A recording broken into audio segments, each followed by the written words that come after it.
Hello. तो हमारा जो पहला टॉपिक रहेगा वो रहेगा पार्लियामेंट। तो इसमें सबसे पहले विल स्टार्ट राइट अवे। तो parliament is constituted of president, Lok Sabha और राज्यसभा। प्रेसिडेंट जो है वो इंटीग्रेटेड पार्ट होते हैं पार्लियामेंट का, बट वो मेंबर नहीं होते हैं। जो भी बिल्स पास होते हैं दोनों हाउसेस में वो प्रेसिडेंट के एसेंट के बिना पास नहीं हो सकते। वो समन और प्ररोग करते हैं हाउस को और डिज़ोल्व करते हैं लोकसभा को, दोनों हाउसेस को एड्रेस करते हैं और ऑर्डिनेंसेस इशू करते हैं। लोकसभा लोअर हाउस है, फर्स्ट चेंबर है और यहाँ पे पीपल का रिप्रेजेंटेशन होता है। Rajya Sabha is upper house and council of state, here states interest are represented. Composition, Lok Sabha is composed of 550 members, जिसमें से 530 मेंबर्स जो होते हैं वो डायरेक्टली इलेक्टेड होते हैं कॉन्स्टिट्यूएंसी से, अलग अलग स्टेट की, और जो बाकी 20 मेंबर्स होते हैं वो यूनियन टेरिटरी से इलेक्टेड होते हैं, जो कि एक एक्ट के अंडर उसका इलेक्शन होता है। ये एडिशनल इंफॉर्मेशन है कुछ। तो आर्टिकल 81 के अनुसार specifies the composition of Lok Sabha. Lok Sabha की कंपोजिशन इसमें स्पेसिफाई की गई है, including the representation of union territories. Union territories are represented but the number of seat varies.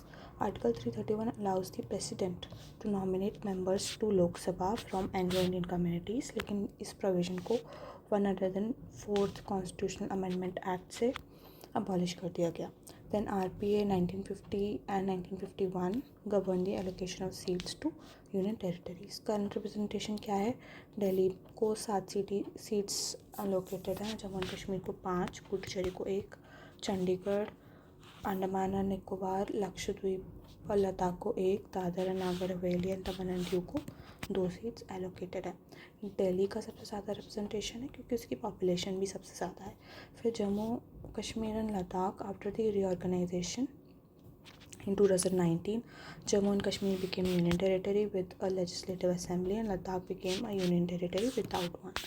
Other UTs में तो छोटी यूटीज़ है, जैसे कि लक्षद्वीप हो गई, अंडमान एंड निकोबार हो गई, उनके पास एक ही सीट है each due to their small population.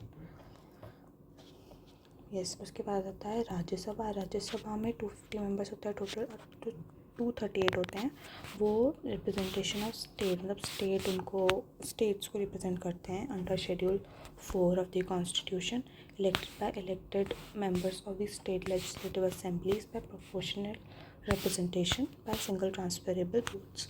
Seats जो है पॉपुलेशन के अकॉर्डिंग उनको एलोकेट की जाती है।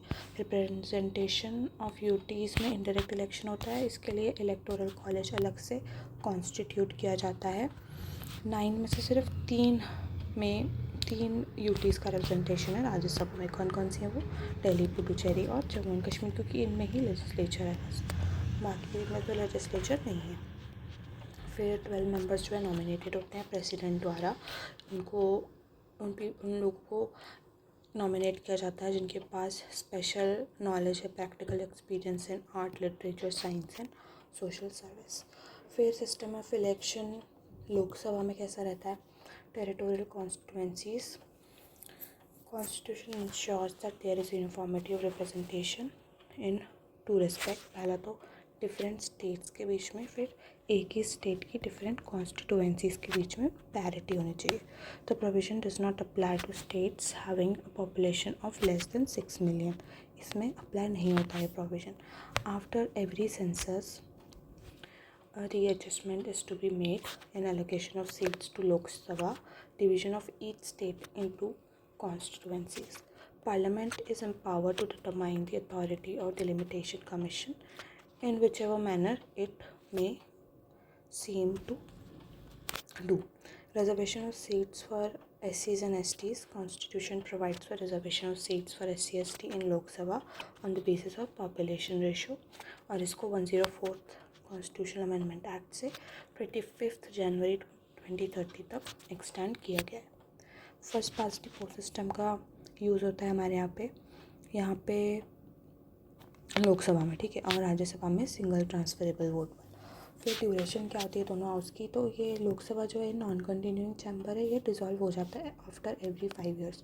President dissolves Lok Sabha and this can not be challenged in court of law. एक बार हो गया सो हो गया। Term of the Lok Sabha can be extended during national emergency, 1 साल तक के लिए एक्सटेंड कर सकते हैं at a time for any length of time. extension cannot continue beyond a period of 6 months after emergency has ceased to operate. Rajya Sabha continuing chamber है, यहाँ पे हर सेकेंड ईयर में 1/3 मेंबर रिटायर हो जाते हैं, लेकिन उनको री इलेक्शन और रीनॉमिनेशन उनका हो सकता है। परमानेंट बॉडी है और इसका डिसोल्यूशन नहीं होता है। टर्म ऑफ मेंबर्स में को जो है कॉन्स्टिट्यूशन ने फिक्स नहीं किया है और इसकी जिम्मेदारी पार्लियामेंट को दी है। तो पार्लियामेंट ने आरपीए 1951 में प्रोवाइड किया है कि मेंबर्स की जो टेन्योर है वो 6 ईयर्स होगी। RPA 1951 empowers president and not the chairman to curtail term of members. ठीक है, फिर मेंबरशिप ऑफ पार्लियामेंट। हम इसमें सबसे पहले देखते हैं कि क्वालिफ़िकेशन क्या क्या होती है। पहले तो यही होता है कि सिटीज़न ऑफ इंडिया होना ज़रूरी है।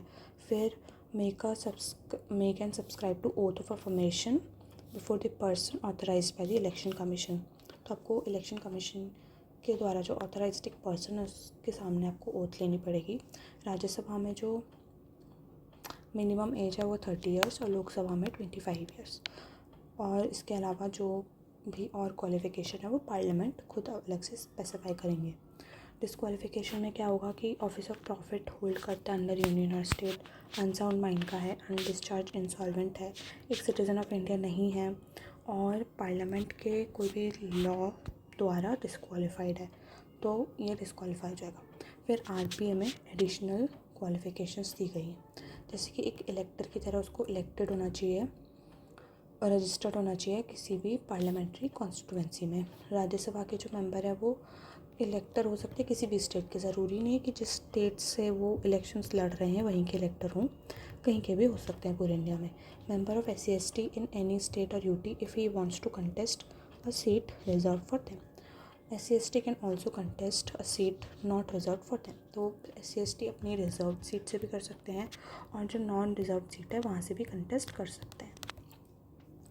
अभी डिस्क्वालिफिकेशंस में क्या क्या दिया हुआ है कि guilty of certain election offences, ठीक है, 2 या 2 से ज़्यादा साल की आपको सज़ा हुई है अगर, और अगर प्रिवेंटिव डिटेंशन का केस है ये तो इसमें ही वैलिड नहीं रहेगा।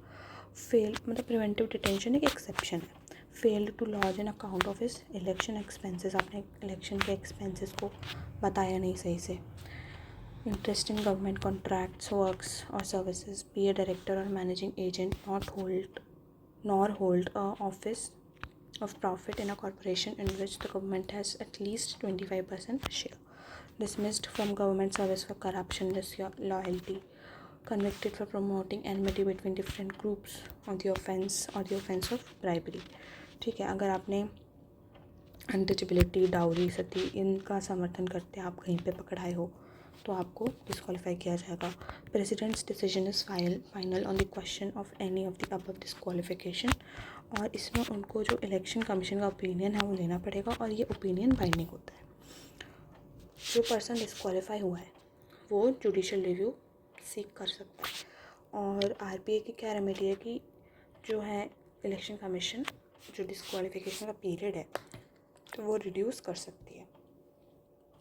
Disqualification on ground of defection, ठीक है, 10th शेड्यूल में जो कि 86th कॉन्स्टिट्यूशनल अमेंडमेंट से ऐड किया गया था उसके अनुसार फाइनल डिसीजन जो है चेयरमैन लेंगे राज्यसभा के केस में और स्पीकर लेंगे लोकसभा के केस में।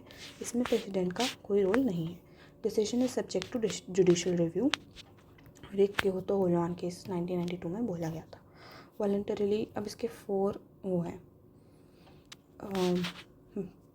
क्राइटेरिया कि अगर आप डिस्क्वालीफाई हो गए डिफेक्शन के अंदर। पहला है कि voluntarily gives up the membership of the political party on whose ticket he is elected to the house. तो आप बेसिकली XYZ पार्टी के टिकट पे इलेक्ट हुए हैं और फिर आप उसी पार्टी को छोड़ दो इलेक्ट होने के बाद, देन यू आर डिस्क्वालीफाइड। फिर वोट्स और abstains from voting in house contrary to direction given by his party. एक मुद्दा है उस पर आपकी पार्टी ने बोला है कि वोट देना है but you did not vote और वोट अगेंस्ट, तो और पार्टी ने आपके इस काम को माफ़ नहीं किया है 15 दिनों तक, देन यू आर डिस्क्वालीफाइड। फिर any independently elected member joins any party, political party, independently elected member ने पॉलिटिकल पार्टी ज्वाइन कर ली। Any nominated member joins any political party after expiry of 6 months। एक जो नॉमिनेटेड मेंबर्स होते हैं for example Rajya Sabha के, क्योंकि अभी उसमें तो नहीं होते हैं लोकसभा में, तो उन्होंने इलेक्ट होने के 6 महीने बाद कोई पार्टी ज्वाइन कर लिया तो वो डिस्क्वालीफाई हो जाते हैं। अगर उन्होंने 6 महीने के अंदर अंदर ज्वाइन कर लिया है then it's okay, then he or she is not disqualified.